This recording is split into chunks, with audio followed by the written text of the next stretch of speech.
Hello and welcome into another edition of State of the Sun Devils alongside Jesse Morrison and Damon Allred. I'm Jeremy Schnell. A 24-14 victory for ASU over Kansas State.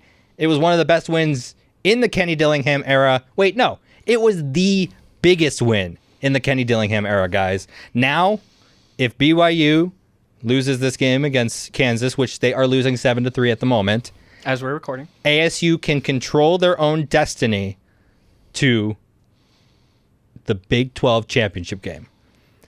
And as we're speaking, looks like BYU's quarterback has gone out with an injury. Ooh. Oh, Jake Retzloff. That could be big. Let's start on this game, guys. Damon, I know you have a lot of the scenarios on how the Big 12 title game can shape out and who can make it and who doesn't have a chance to make it. You have an article on ArizonaSports.com right now that explains it. So if you want to go over there and look at the more in-depth way of how this can happen, please go ahead and look. But Damon, you have all the scenarios in your head right now. Tell the people. Yeah, so it pretty much requires ASU to win out. That means beating BYU at Mountain America Stadium next week. And that means beating Arizona the week after in Tucson, which is never a given, even though it's very clear Arizona is not having the season they expected or wanted to have. They still have a lot of offensive talent in Noah Fafita and Tetaroa McMillan, and they certainly got closer to being back on track with the win they had Friday night against Houston.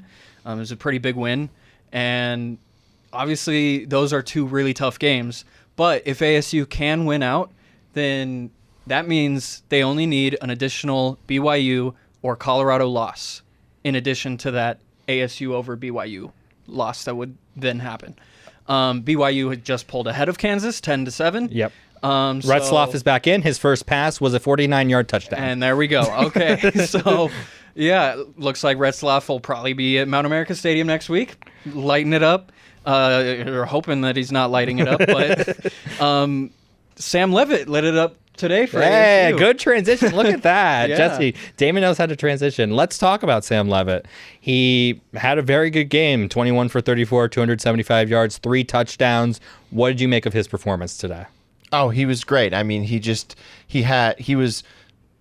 thoroughly outplayed Avery Johnson of Kansas State. I think that's really the big reason why ASU won in this game. He fit the ball into tight windows when he needed to, was pretty accurate in this one. I thought he was insanely accurate. He was the one having success on the ground. Cam Scadaboo was not able to really get going. We've mentioned how good Kansas State's rush defense is, and Cam was just not able to really get going. 2.9 yards per carry. He did have 4 catches for 44 yards, but he just wasn't effective on the ground, and Sam was able, only 5 carries, but he was able to run for 42 yards. So really impressive performance by Sam Leavitt. Carried this team to this win, in my opinion. Yeah, you mentioned Sam's running game. On that first drive ASU had, he broke a 26-yard scramble very early on in that drive to help set the tone. And I think it's just a matter of he saw a lane and used it, and I think that is a really good way to describe the game that he had, is he was seeing the field so well. And the completions he had downfield to Jordan Tyson, there were some others that Xavier Guillory could have hit on too. Guillory had some nice moments, but I don't think he had the day that he would have liked to have, considering the targets he got. Just an incredible job from Sam today, looking like in every situation that Kansas State threw at him, whether they were blitzing him or not, whether it was third down or not, he always had the answer, and he always looked like he was working toward the answer either. It never looked out of control like it looked with Avery so much of the time.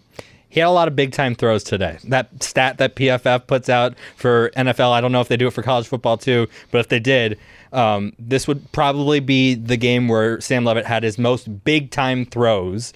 There was the throw down the middle of the field to make it 14-0 to Jordan Tyson Damon getting his feet down was incredible there by Tyson. But Foot. Singular yes, foot. sorry, foot. only need 1 foot in college football. Yeah. Yes. And then there was He did a another great throw where it was to get the first down, but he threw it over 2 defenders playing zone defense, just lofted it right into the hands of Jordan Tyson. Just an incredible game and incredible confidence of a young QB. Listen, he's only a redshirt freshman going into Kansas State, a ranked team, hostile environment, 50,000 fans there. And to come out with a victory over 275 yards, 3 touchdowns, Sam Leavitt was the real deal today, Jesse. Yeah, he was. And we also can't forget about Jordan Tyson. I mean, he was who Sam found the most. Was Jordan Tyson had the game of his life. 12 catches, 176 yards, 2 touchdowns. He's just a ridiculous wide receiver at this point. Did have the fumble, but he just has shown that he is a true number 1 receiver. That catch that he made, getting that foot down, was probably his best play this year, and he's just been on a roll recently. Like, it's crazy that this is his best performance because he's had huge games against Kansas, last week against UCF. He was awesome. So Jordan Tyson, the connection between him and Cam has just been incredible this season, and it's gotten better as the season goes on, and we saw it today. Yeah, Tyson, 2 touchdowns in 3 of his last 6 games now. Wow. Which, just an incredible role that he's on. The chemistry between him and Sam, like you mentioned, it's just incredible to see. Like, I heard a lot in the preseason from Coach Hines Ward about we're excited to see. So weird to say. I know, right? Legendary NFL wide receiver Hines Ward. Yes, that is who Now we're an talking assistant about. coach, yeah. Yep. He's honestly deserving of a lot of the credit for why Tyson is so good now. Tyson deserves a good heap of that credit as well, obviously. But Coach Ward told me preseason, we're excited to see what Jordan and Sam can do together because of how much work they've put in over the summer. And so for this 6-game stretch to really see that work come into play, I think it's just been incredible. And Jesse, Giddens had a very good game, but he only had 14 attempts, 9.5 yards per carry. But what happened was they were down by so much so early, Johnson had to throw the ball 40 times, and they really couldn't get Giddens the ball as many times as they probably wanted to. Yeah, Giddens had a very good game. He had a really long run in the Probably second could have had half. more yards. Yeah, he had a really good game. ASU has shown the past couple of weeks that they can be run on if you have an elite running back. The past 2 weeks they've faced probably the other 2 best running backs in the Big 12 other than Cam, and they have both had success against them. But I will say that Johnson was forced to throw a lot in this game, and he just his decision making some of it was his decision He missed some very easy throws that could have gone for touchdowns. Yeah, there was a play, I think, in the second half. It was either to a wide receiver or a tight end, and it might have been a walk-in touchdown, and he missed that one. There were 2 or 3 of those today, I felt like. He missed that one. He had the interception on his first pass, which was tipped and then intercepted. And then the end of the game to the interception to Shamari, I don't know what he was doing there. He basically just lofted it up, and Shamari was like, okay, thank you, and that ended the game. So Avery Johnson was not impressed. His running was not as good as Sam, wasn't as effective. He did have the rushing touchdown, but I don't really see the hype. People, the broadcast was calling him one of the most talented quarterbacks in the country. He is very talented, I will say that. Okay, but it's just not refined. Yes. Yeah. It's like Anthony Richardson in the NFL. A lot of talent. That, yeah. A lot of talent. Just can't put it together. Cerebral. And I think Kansas State would be in a better. I think Kansas State would be in a better spot if Will Howard had stayed there. And you mentioned Shamari Simmons. I just want to give him credit. We're going to give game balls away later. I'm sure he'll get one of the game balls, but for him to really bring the game full circle with that game-sealing interception after he had the tip up of the Avery Johnson's first pass attempt that was then picked off by Xavier Alfred, and then he later had the forced fumble that was picked up by Javen Robinson. Just an all-around incredible game from Shamari. Yeah, he was great. ASU was great. Now, they're going to be ranked. Where they're going to be ranked, we don't know. A lot of teams between the 20 and 25 rankings. 19 to 25. Yes, lost this week. So they could be as high as 19, 20, somewhere in that range. Yeah, and a good indication of that will be tomorrow. Obviously, everyone basically goes off of the college football playoff rankings right now. That's the most important. But tomorrow, the AP poll, coaches poll come out. So if ASU's ranked in that, I think it's a good indication that they will be ranked in the college football playoff poll when that drops on Tuesday night. Yep, ASU going to have to really dig deep this week. They have a full week of practice. Cam Scatteraboo, I don't know if he's still, feeling the effects of that injury that he had to sit out with last week. Gets a full week of practice, full week of preparation, and hopefully they continue to stay healthy and go into this BYU game. Again, biggest game since probably the Notre Dame game in 2014 at Mountain America Stadium. It's going to be a fun atmosphere. Make sure you come out and support ASU because they deserve it. This team deserves it. From 3 wins, if you put together the past 2 seasons, that's 6 wins. They have 8 wins now in this second season with Kenny Dillingham. That's a remarkable feat. And on the BYU game, we've heard it is already sold out, and it has a robust secondary market, which is very cool. We're hoping that that's mostly maroon and gold, obviously, and not blue and white. We know there's a lot of BYU fans down here. But the other thing is that if ASU wins that game, it's their first undefeated season at home since 2004. Wow. Which would be another incredible milestone to hit. Now let's give out game balls.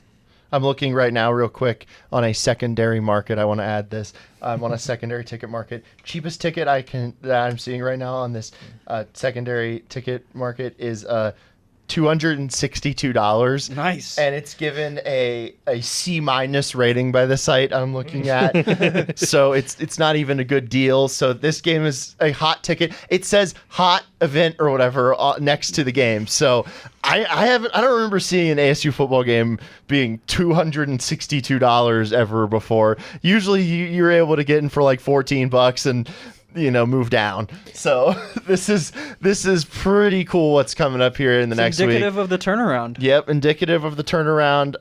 I think ASU can pull it off. I don't, I didn't think they would win this week. Again, every single time I doubt this team, they do something. They prove you wrong. They prove me wrong. That's good. You found the words for me. Thank you. You're welcome. So I think that ASU, they can easily win this game, and then it sits with Territorial Cup for them to go to the championship. Probably, maybe.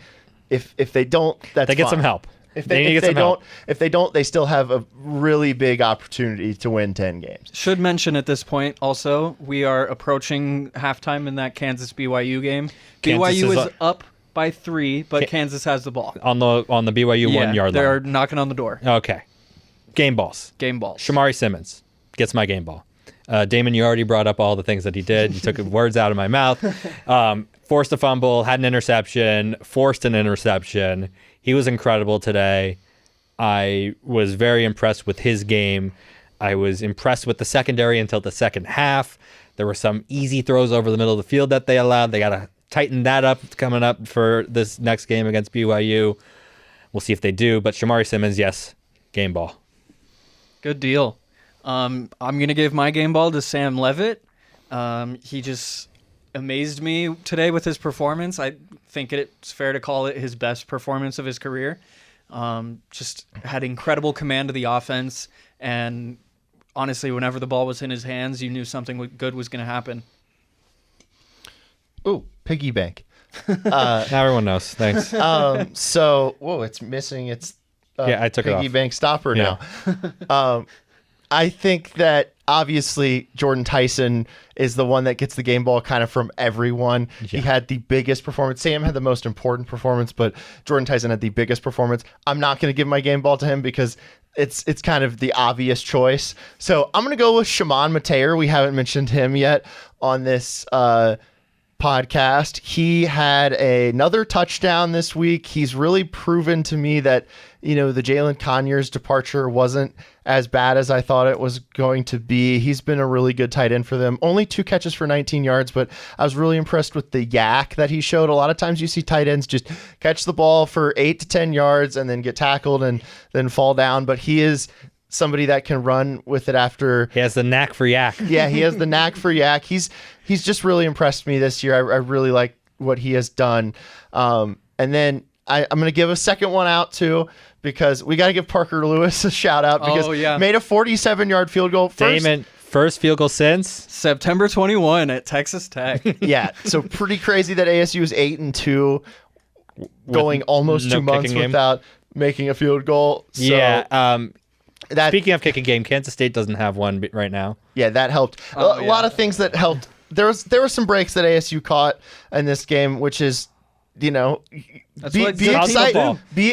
about that. ASU fans are always expecting that to not go their way, but they caught some breaks in this game, and that's awesome. You can be happy about that. ASU fans can be happy for once that they're the team that's catching breaks. Overall, really good win for ASU. Biggest win since probably they beat Oregon in 2019. That's going to do it for this edition of State of the Sun Devils. Thank you so much for listening and watching. You can watch almost every single episode of this on our Arizona Sports YouTube channel and find us wherever you get your podcasts, the Arizona Sports app, and ArizonaSports.com. Speaking of those two things, you can find all Damon's articles there as well, including the one that explains how ASU can make it to the Big 12 championship game. Thank you so much for listening and watching. For Jesse Morrison, Damon Allred, I'm Jeremy Schnell. We'll talk to you soon.